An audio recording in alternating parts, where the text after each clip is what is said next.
pag may nakita kayong sugatan, sa ABC. Alert 911. Alert. Bleeding. Bleeding.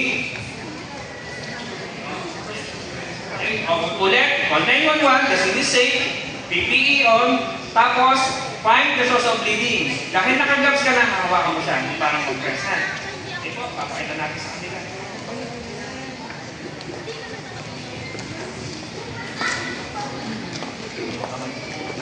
Di ba? Hawak mo lang. Hanapin mo, tingnan mo kung hawak.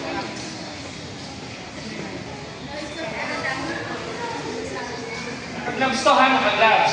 Naka-gloves. Napakita lang. Kasi maganda yung kuko di ma'am. Baka masayang sa exposure natin. Okay po? And then kapag nakita pang durugo, anong dapat gawin? I-expose. Ingatan ng kamay ha, itaas. Dito na, dito mo siya mag-gamitin.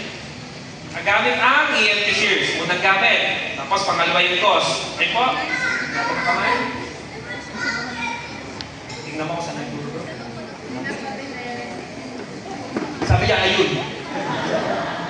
Durugo, ayun sir, kita ko. Kita mo yung automatic ni ma'am?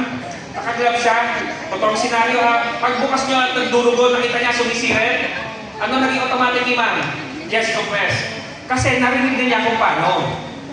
Yun ang kagandahan sa knowledge na ibigay sa inyo today. Mag-automatic kayo dyan. Nakita ni ma'am sumisirit. Then, i-expose mo kayo. Tapos ano sunod? Buhat ng toss. Ilasin. Ilasin. Nice. Nice. Nice. Nice. Okay, mabilis pa siya niya kasi 3 minutes dapat magawa niya. Then, expose, upper body weight. Dapat yan sa baba, pwede naman kasi mataas. Pero pag nasa baba, upper body weight yung ginawa niya yun. Pataas na kasi for demo. Okay po, pero upper body weight, heel. Tapos nagawa niya. Wala pa siyang 2 minuto. Nakapaggamot siya ng parang sugat ng pulis. Palakpakan natin si ma'am.